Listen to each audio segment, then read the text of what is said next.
President Biden is delivering remarks at the UN General Assembly. Let's listen. Floods and droughts, COVID-19, inflation, and a brutal, needless war. A war chosen by one man, to be very blunt. Let us speak plainly. A permanent member of the United Nations Security Council invaded its neighbor, attempted to erase a sovereign state from the map. Russia has shamelessly violated the core tenets of the United Nations Charter. No more important than the clear prohibition against countries taking the territory of their neighbor by force. Again, just today, President Putin has made overt nuclear threats against Europe and a reckless disregard for the responsibilities of the non-proliferation regime. Now, Russia's calling up more soldiers to join the fight, and the Kremlin is organizing a sham referenda to try to annex parts of Ukraine, an extremely significant violation of the UN Charter. This world should see these outrageous acts for what they are. Putin claims he had to act because Russia was threatened. But no one threatened Russia, and no one other than Russia sought conflict. In fact, we warned it was coming, and with many of you, we worked to try to avert it. Putin's own words make his true purpose unmistakable. Just before he invaded, Putin asserted, and I quote, "Ukraine was created by Russia and never had, quote, real statehood." And now we see attacks on schools, railway stations, hospitals, on centers of Ukrainian history and culture. In the past, even more horrifying evidence of Russia's atrocity and war crimes. Mass graves uncovered in Izium, bodies, according to those who excavated those bodies, showing signs of torture. This war is about extinguishing Ukraine's right to exist as a state, plain and simple, and Ukraine's right to exist as a people. Whoever you are, wherever you live, whatever you believe, that should make your blood run cold. That's why 141 nations in the General Assembly came together and to unequivocally condemn Russia's war against Ukraine. The United States has marshaled massive levels of security assistance and humanitarian aid and direct economic support for Ukraine. More than $25 billion to date. Our allies and partners around the world have stepped up as well. And today, more than 40 countries represented in here have contributed billions of their own money and equipment to help Ukraine defend itself. The United States is also working closely with our allies and partners to impose costs on Russia, to deter attacks against NATO territory, to hold Russia accountable for the atrocities and war crimes. Because if nations can pursue their imperial ambitions without consequences, then we put at risk everything this very institution stands for, everything. Every victory won on the battlefield belongs to the courageous Ukrainian soldiers. But this past year, the world was tested as well, and we did not hesitate. We chose liberty. We chose sovereignty. We chose principles to which every party to the United Nations Charter is beholding. We stood with Ukraine.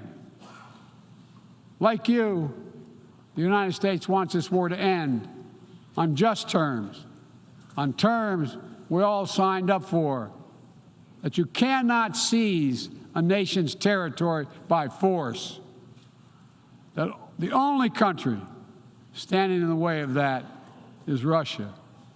So we, each of us in this body, who's determined to uphold the principles and beliefs we pledge to defend as members of the United Nations, must be clear, firm and unwavering in our resolve. Ukraine has the same rights that belong to every sovereign nation. We will stand in solidarity with Ukraine. We will stand in solidarity against Russia's aggression, period. Now, it's no secret that in the contest between democracy and autocracy, the United States and I, as president, champion a vision for our world that's grounded in the values of democracy. The United States is determined to defend and strengthen democracy at home and around the world, because I believe democracy remains humanity's greatest instrument to address the challenges of our time. We're working with the G7 and like-minded countries to prove democracies can deliver for their citizens, but also deliver for the rest of the world as well. But as we meet today, the UN Charter's very basis of a stable and just rule-based order is under attack by those who wish to tear it down or distort it for their own political advantage. And the United Nations Charter was not only signed by democracies of the world, it was negotiated among citizens, dozens of nations with vastly different histories and ideologies, united in their commitment to work for peace. As President Truman said in 1945, the UN Charter, and I quote, is proof that nations like men can state their differences, can face them, and then can find common ground on which to stand, end of quote. That common ground was so straightforward, so basic, that today 193 of you, 193 member states have willingly embraced its principles. And standing up for those principles for the UN Charter is the job of every responsible member state. I reject the use of violence and war to conquer nations or expand borders through bloodshed, to stand against global politics of fear and coercion, to defend the sovereign rights of smaller nations as equal to those of larger ones, to embrace basic principles like freedom of navigation, respect for international law, and arms control. No matter what else we may disagree on, that is the common ground upon which we must stand. If you're still committed to a strong foundation for the good of every nation around the world, then the United States wants to work with you. I also believe the time has come for this institution to become more inclusive so that it can better respond to the needs of today's world. Members of the UN Security Council, including the United States, should consistently uphold and defend the UN Charter and refrain from the use of the veto, except in rare, extraordinary situations, to ensure that the Council remains credible and effective. That is also why the United States supports increasing the number of both permanent and non-permanent representatives of the Council. This includes permanent seats for those nations we have long supported and permanent seats for countries in Africa, Latin America, and the Caribbean. The United States is committed to this vital work.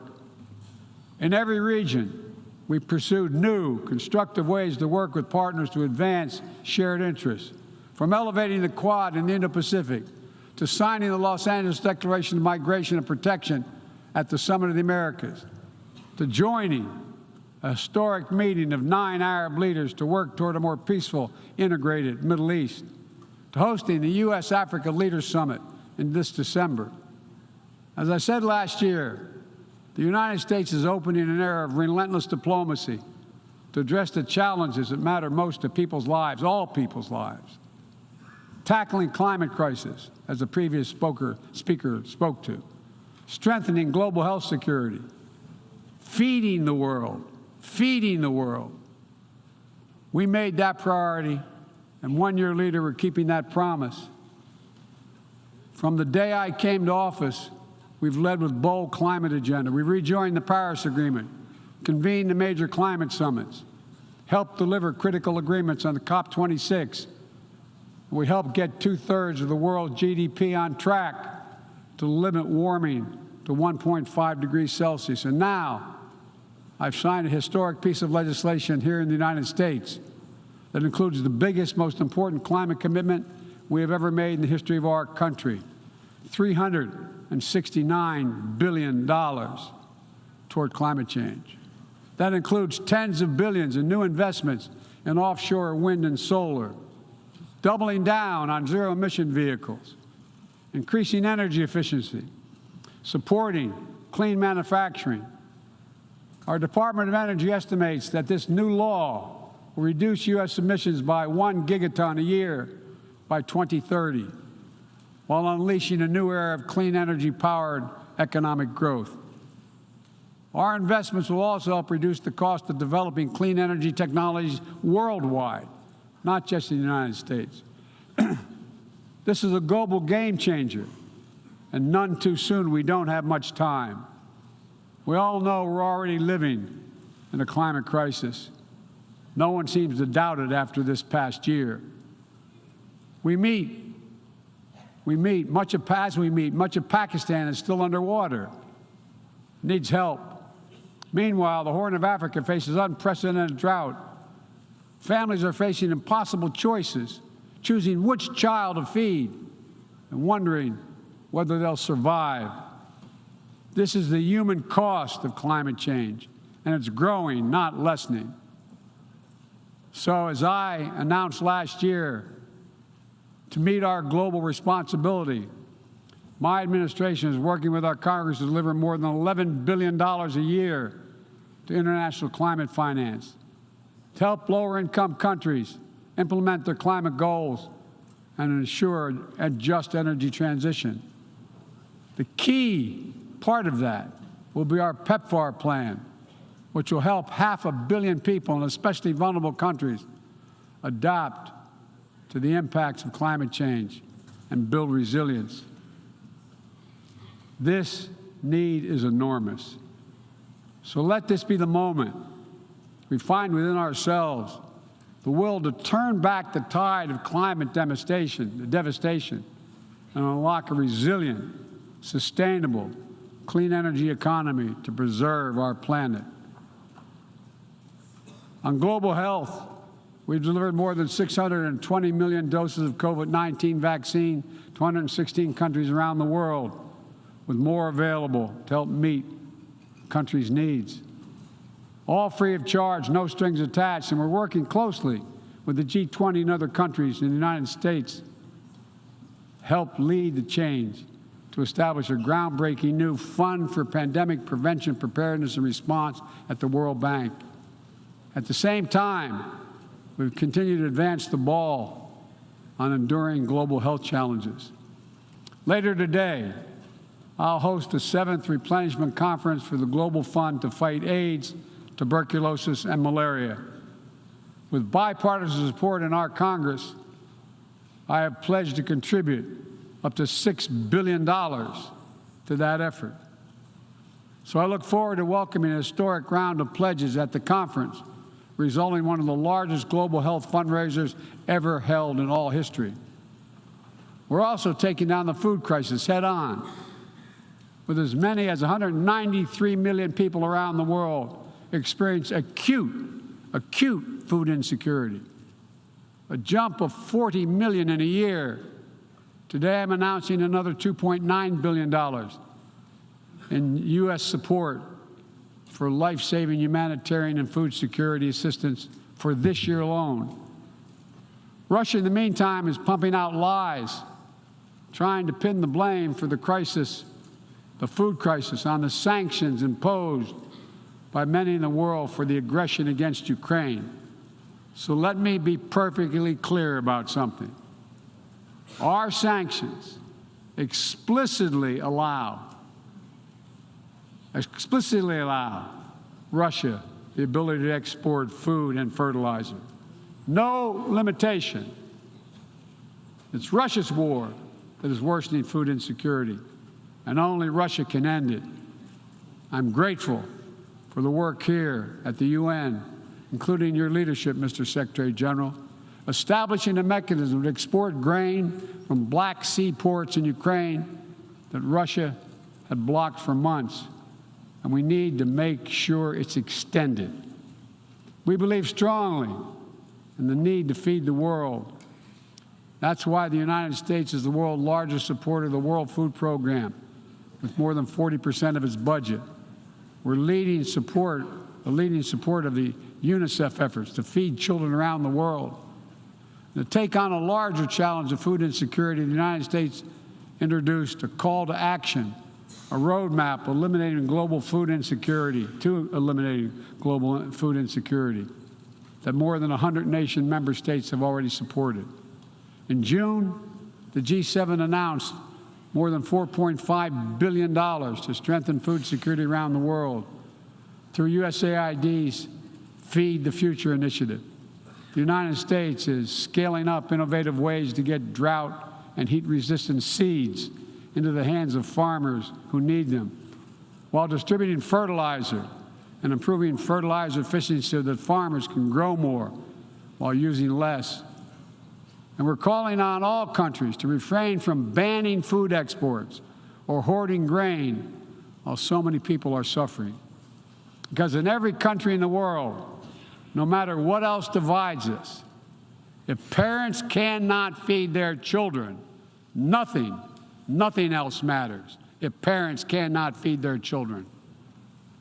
As we look to the future, we're working with our partners to update and create rules of the road for new challenges we face in the 21st century. We launched the Trade and Technology Council with the European Union to ensure that key technologies are developed and governed in the way that benefits everyone. With our partner countries and through the UN, we're supporting and strengthening the norms of responsibility, responsible state behavior in cyberspace, and working to hold accountable those who use cyber attacks to threaten international peace and security. With partners in the Americas, Africa, Europe, and the Middle East, and the Indo-Pacific, we're working to build a new economic ecosystem where every nation gets a fair shot, and economic growth is resilient, sustainable, and shared. That's why the United States has championed a global minimum tax, and we will work to see it implemented so major corporations pay their fair share everywhere. It's also been the idea behind the Indo-Pacific Economic Framework, which the United States launched this year with 13 other Indo-Pacific economies.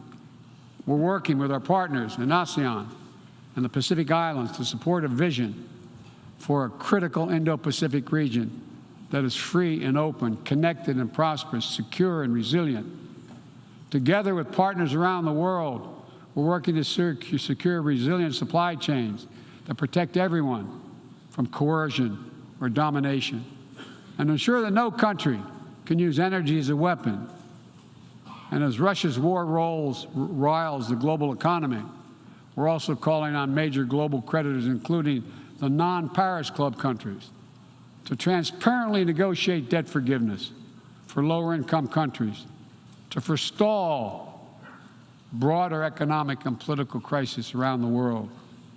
Instead of infrastructure projects that generated huge and large debt without delivering on the promised advantages, let's meet the enormous infrastructure needs around the world with transparent investments, high-standard projects that protect the rights of workers and the environment, keyed to the needs of the communities they serve, not to the contributor.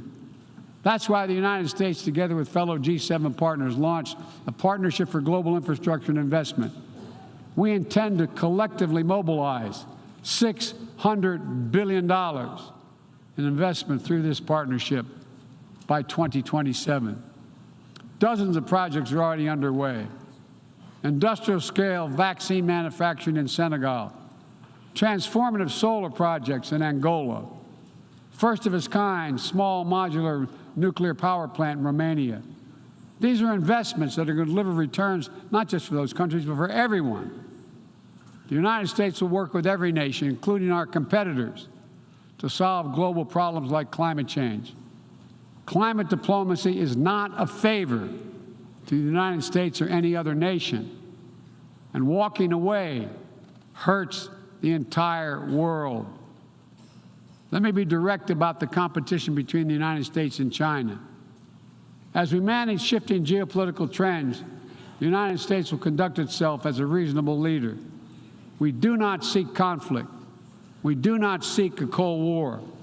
We do not ask any nation to choose between the United States or any other partner. But the United States will be unabashed in promoting our vision of a free, open, secure, and prosperous world and what we have to offer communities of nations. Investments that are designed not to foster dependency, but to alleviate burdens and help nations become self-sufficient. Partnerships not to create political obligation, but because we know our own success. Each of our successes increased when other nations succeed as well. When individuals have the chance to live in dignity and develop their talents, everyone benefits.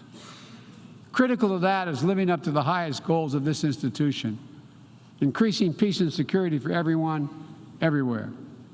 The United States will not waver in our unrelenting determination to counter and thwart the continuing terrorist threats to our world. And we will lead with our diplomacy to strive for peaceful resolution of conflicts. We seek to uphold peace and stability across the Taiwan Straits.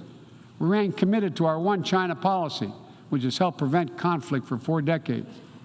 And we continue to oppose unilateral changes in the status quo by either side. We support an African Union-led peace process to end the fighting in Ethiopia, restore security for all its people.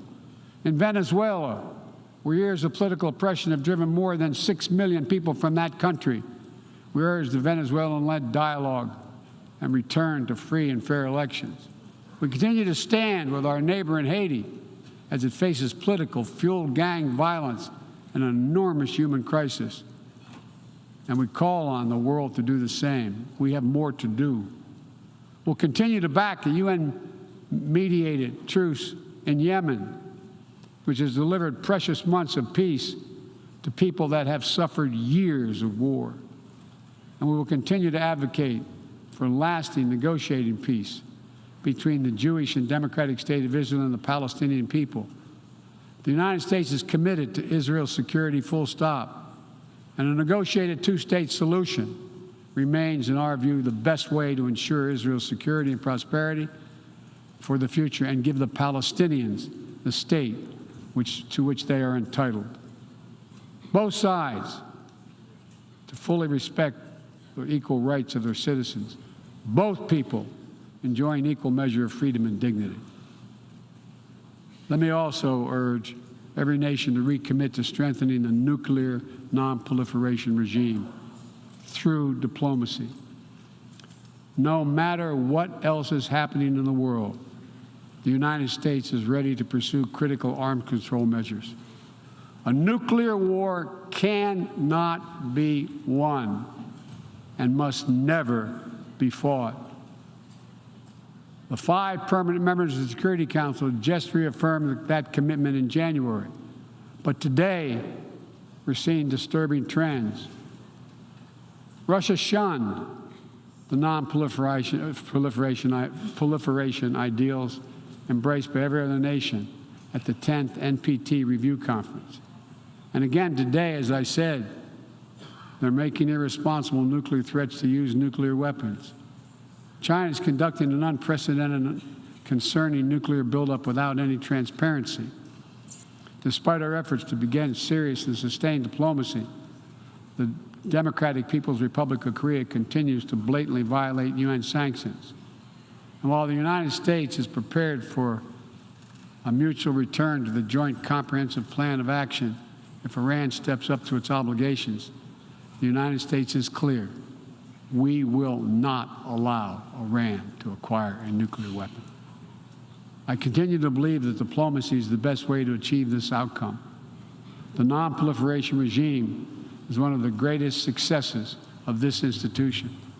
We cannot let the world now slide backwards, nor can we turn a blind eye to the erosion of human rights. Perhaps singular among this body's achievements stands the Universal Declaration of Human Rights. which is the standard by which our forebears challenged us to measure ourselves. They made clear in 1948, human rights are the basis for all that we seek to achieve. And yet today, in 2022, fundamental freedoms are at risk in every part of our world, from the violations in Xinjiang, detailed recent reports by the Office of UN, U.S. reports detailing by the U.S. High Commissioner, to the horrible abuses against pro-democracy activists and ethnic minorities by the military regime in Burma, to the increased repression of women and girls by the Taliban in Afghanistan. And today, we stand with the brave citizens and the brave women of Iran who right now are demonstrating to secure their basic rights. But here's what I know. The future will be won by those countries that unleash the full potential of their populations, where women and girls can exercise equal rights, including basic reproductive rights, and contribute fully to building a stronger economies and more resilient societies, where religious and ethnic minorities can live their lives without harassment and contribute to the fabric of their communities, where the LGBTQ plus community individuals live and love freely without being targeted with violence, where citizens can question and criticize their leaders without fear of reprisal. The United States will always promote human rights and the values enshrined in the UN Charter in our own country and around the world. Let me end with this. This institution, guided by the UN Charter and the Universal Declaration of Human Rights, is at its core an act of dauntless hope. Let me say that again. It's an act of dauntless hope. Think about the vision of those first delegates who undertook a seemingly impossible task while the world was still smoldering. Think about how divided the people of the world must have felt with the fresh grief of millions dead, the genocidal horrors of the Holocaust exposed. They had every right to believe only the worst of humanity. Instead, they reached for what was best in all of us, and they strove to build something better.